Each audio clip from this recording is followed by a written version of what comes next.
And that reminds me of a question that a friend of mine, Spencer, wanted me to ask you is, what advice would you have for somebody who is struggling with that imposter syndrome of, I'm not smart enough to do this. I'm not equipped enough to do this. I'm not experienced enough to do this. I think you've already said it, but just so that Spencer doesn't miss the point, what would you tell Spencer to go with? Yeah.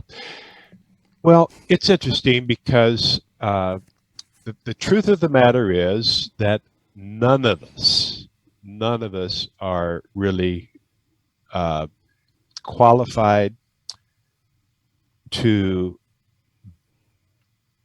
to accomplish the manhood that God intended apart from the power of the Holy Spirit.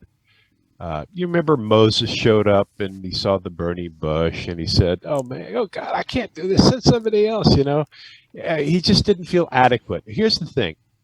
So Moses, when he went out as a young ruler and saw the Egyptian kill the Hebrew, he killed the Egyptian. You remember, and then went out the next day. Uh, so at the moment that he thought that he was adequate, God found him inadequate and drove him out in the wilderness for Yes. 40 years. But now, 40 years later, we find a much more humble man. And God says, I'm sending you now back to set my people free. He said, "Oh, no, no, no, I can't do that." Here's the thing.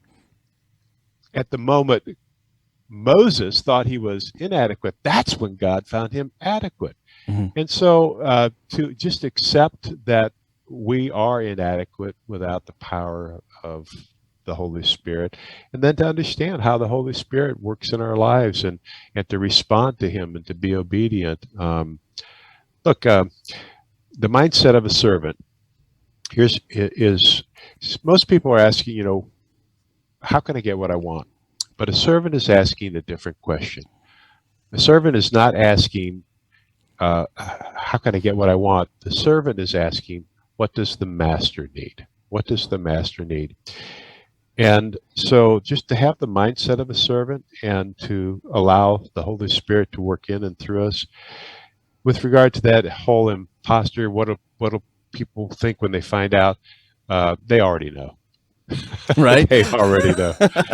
They already know. You're the last one to know. They already know.